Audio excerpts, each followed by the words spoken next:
December 22, 1995.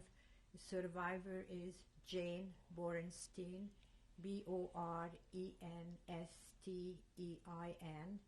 a maiden name Kafka, Kafka. The interviewer's name is Marianne Kador, Kador. We are in Bayside, New York, in the United States, and the interview is conducted in English. This is the only time I'll be seen with you. Okay. Good. December 22, 1995. I'm the interviewer, Marianne Kador. I'm interviewing Jane Borenstein, Borenstein, in Bayside, New York. Good afternoon. Would you please tell us your name? My name is Jane Borenstein. How do you spell that? Borenstein. And what was your maiden name? Kafka, Kafka. Did you have a Jewish name? Yes. What was that? Binayenta. And how does that spell? It spells Binajanta.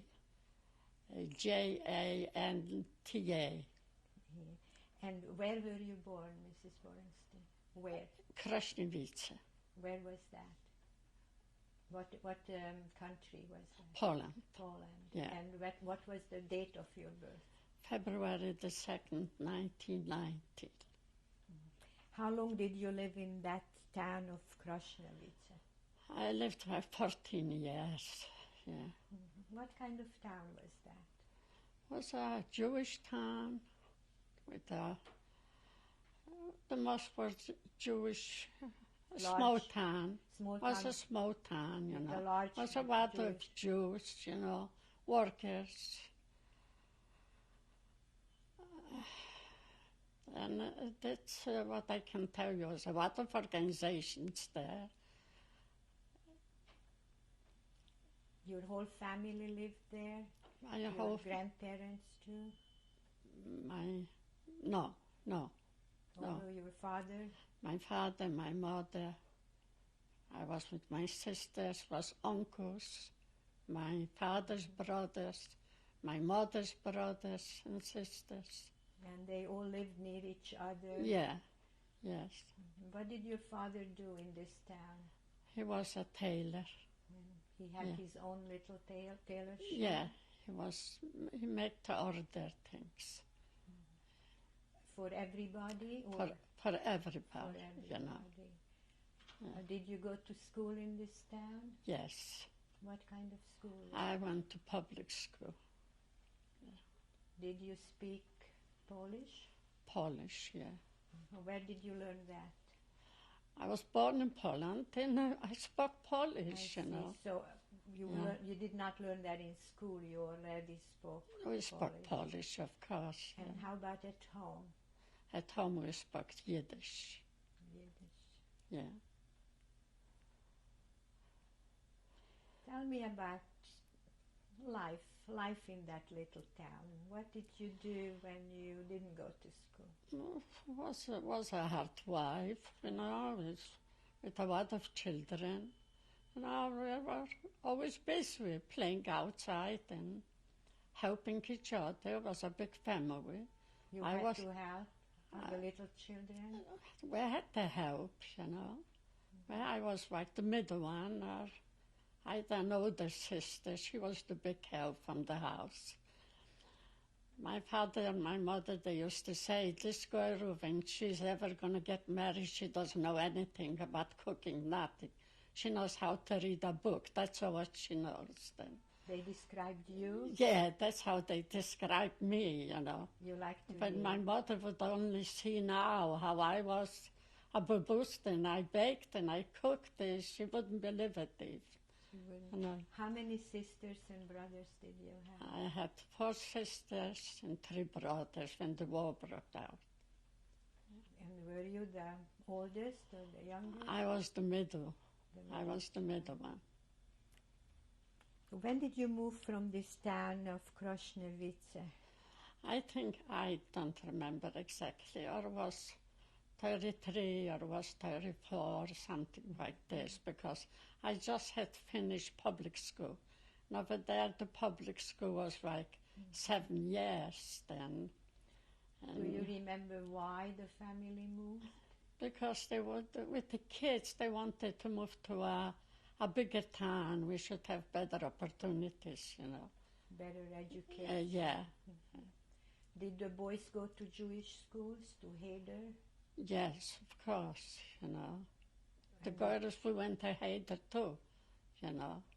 We had to learn how to daven and it's a religious song, that's all what we know. Any in your family, anybody became a rabbi in the family? My oldest brother became a rabbi.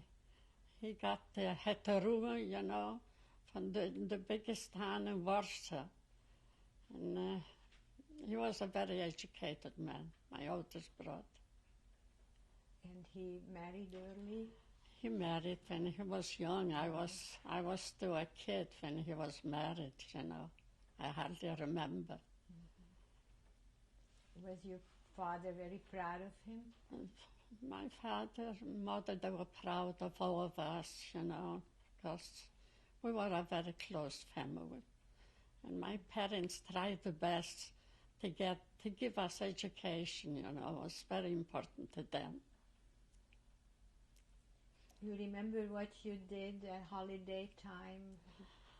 Holiday Shabbat, time. you know, how Shabbat. did you observe it? You know, we're very religious, you know, not supposed to do anything. My mother was busy Friday cooking and preparing, because Shabbat was Shabbat, you know, with everything, you know. What kind of foods did she prepare? She prepared.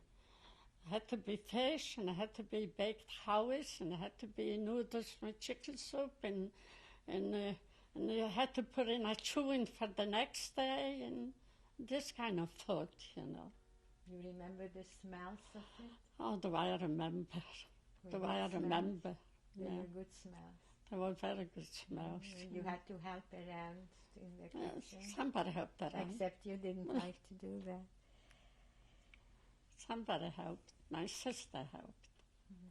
Which brother or sister were you closest to? I was close with my oldest sister too. She was like maybe 8, 9 years older. We were close. What was her name? You know, Shaina Ruchu. Shaina Ruchu. Yeah. What was your brother's name, the rabbi's name? The rabbi was Michael, Michael. Yeah. And the next? The next was Abraham. Or everybody has like 2 names by us, you know. And then after me was Chaim Yaakov. And then I had a sister, Leah, and a sister, Hannah Rivka. Then we were 4 sisters. I remember them. I never can forget them every minute of the day. I can't forget.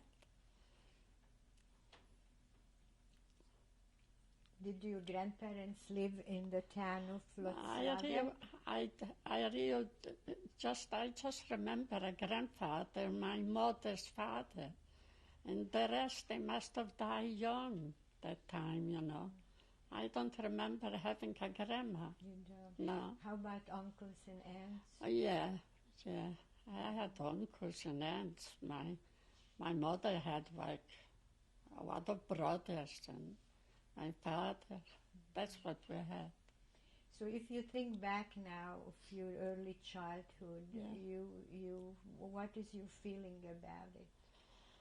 Then whatever we had, we were poor or we were happy, you know. We were a happy family. We were a close family.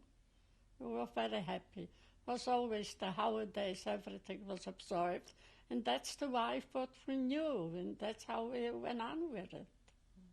We didn't know about luxuries and about other things. Like my son said, how come you had no shower at home or you didn't have a toilet in the house? How could you live like this? I said, that's how we live. That's how I was brought up. But you remember as a loving, happy household. I remember we were very happy household with all the problems what we had.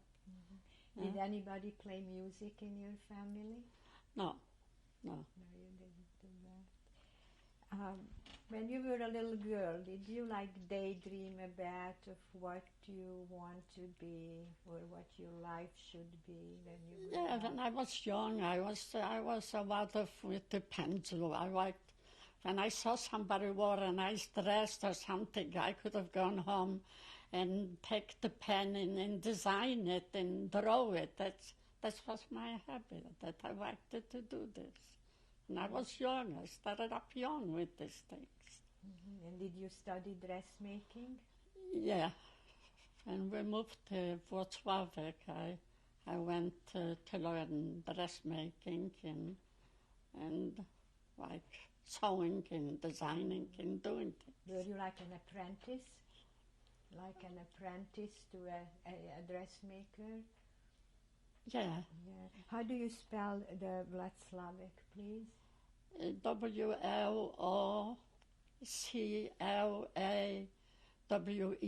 I think so then. W-A-K. Yeah. And this, you say, was a much larger town. Yes, yes. And your father opened up another tailor shop? We had it in the house. In the house. Yeah. Did only Jewish families come to order? No. From Jewish families, we couldn't make too much of a living, you know.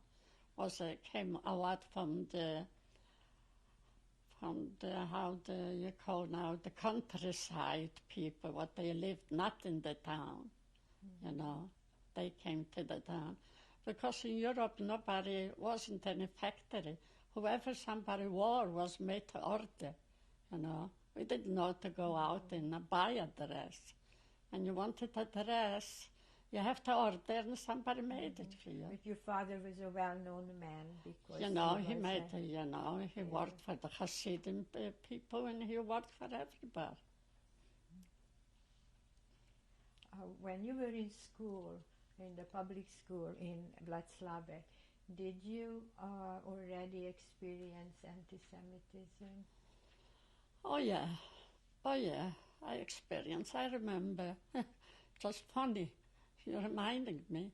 When we graduating from the public school, then we were supposed to have a party. And that time they said, when the Jewish girls or boys, they're going to come, they don't want us. They don't want to be by the party. And was a big fight over it. And somebody insists that we should be. And I think that time was a priest even from the town.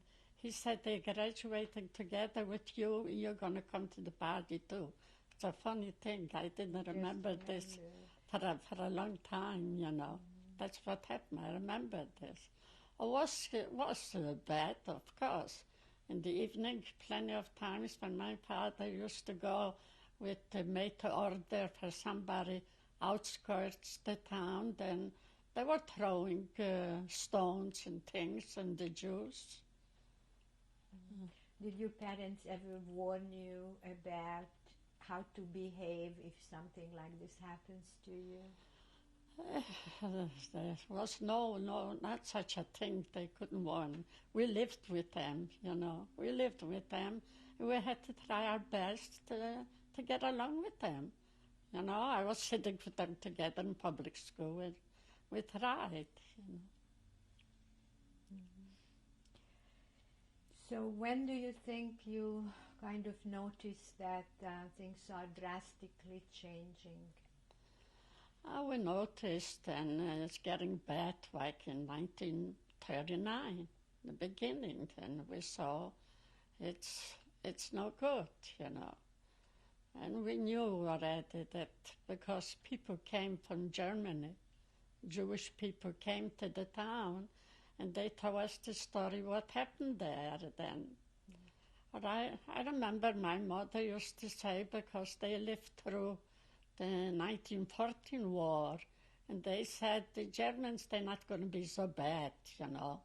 We're going to have food in there. Nobody expected that what's going to happen. They Yeah. lived through a pogrom or just bad times? in They lived 1914? through bad times, you Bad know. times. Yeah, they lived through bad times. Or they said can be too bad, you know. Or was bad, you know. And these stories, these were before Germany actually took over Poland. Yeah. You heard these stories from Yeah. Germany. What other rumors did you hear from Germany? What happens to people? What happened with you want to know something? When you're not hungry, you don't believe that somebody else is hungry, and that's is the saying. It's true. They came, they told us stories that they doing this to them. We didn't believe it even because we didn't know that things like this can happen. Too didn't happen to us. True. So what happened when the Germans really marched into Poland? What, you remember the date? When was that? Yes, September the 1st, 1939. 1939. They marched in. And they marched in very strong to our town. They started to bomb the town. I was someplace on the other side from the town. And when we heard what's going on, I ran home to be with the family. It was bad. We couldn't go out because the first couple of days they marched in and it was very bad. We were afraid to go out from the house because they bombed the town. No. Then this was like 2 days before our Jewish holidays. Before Rosh Hashanah? Before Rosh Hashanah, yeah. And Rosh Hashanah, my family, they didn't go to shul. I remember they took a closet and they covered up a door from a room and they were hiding there to say the prayers, you know. And after Rosh Hashanah, Yom Kippur was better at. So we didn't go out from the house. Everybody stayed in their own Yeah, house. not everybody. A lot of people, they lived near the shul. They went to the shul. Then by Konidra, they took out from the shul Jews, and they told them to dig their graves, and they threw them in alive. People what I knew them. And men and women? Or only Men. Men Men. only? Men. They took them out, they made them dig their graves, and they threw them in alive. You know? In the town? In the town, yeah, in the town, near the shul. This was the Konidra, and Yom Kippur, the day after Yom Kippur, they burned all the temples from the town. Was terrible. Was terrible. The fires were in every corner from the town. Was a big town, was a lot of shuls there. They burned All of them? all of All them, of yeah. them.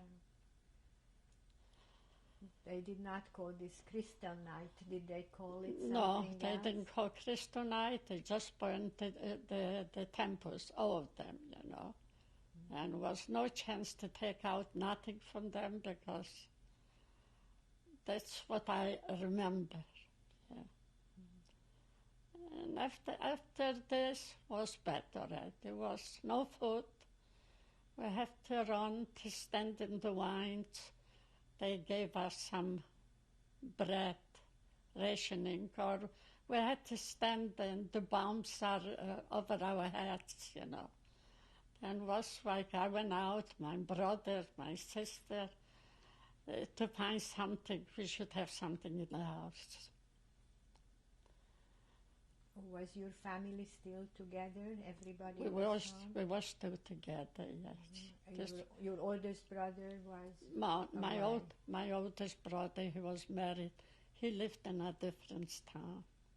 but all the others were Yeah. around, All the other day. We were 2 brothers and 4 sisters. We were together. You remember, did your mom cry? Cried. All of us, we cried, you know. We had nothing already. And every day we heard a new story. They going to the houses and taking out the Jews, and they send them away to different places. Then my father was a tailor. He made for all of us like the kids are wearing on the back, the rickshaw. How you Backpacks? He made backpacks. Yeah, he made for all of us. And we were prepared when they're going to come and take us, that everybody should have something then. And we were sitting day and night. We were afraid they're going to come and take us. And that's how we lived, 1939 to 1940. 1940, they made a ghetto. Where did they make the ghetto? They made a ghetto near the Jewish cemetery in Wrocław. That's like the outskirts of town? Yeah, it was like the outskirts from the town. They made a ghetto. And to the ghetto, there was like a Black Saturday. They came. They called it Black Saturday? Yeah. In Yiddish? In Yiddish. How does that sound in Yiddish? The Schwarze Shabbos, something like this, because they went to every house and they chased out all the Jews.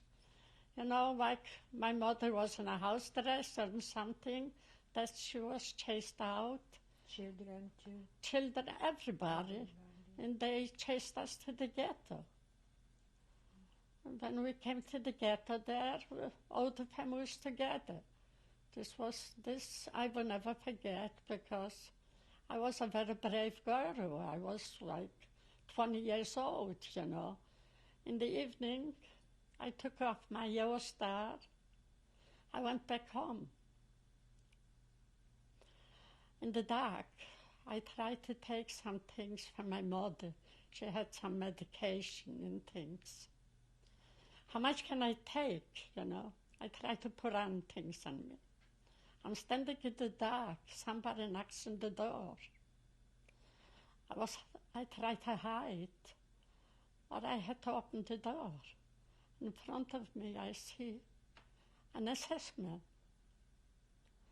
He walked in with a girl. And I said, I just came to take a few things.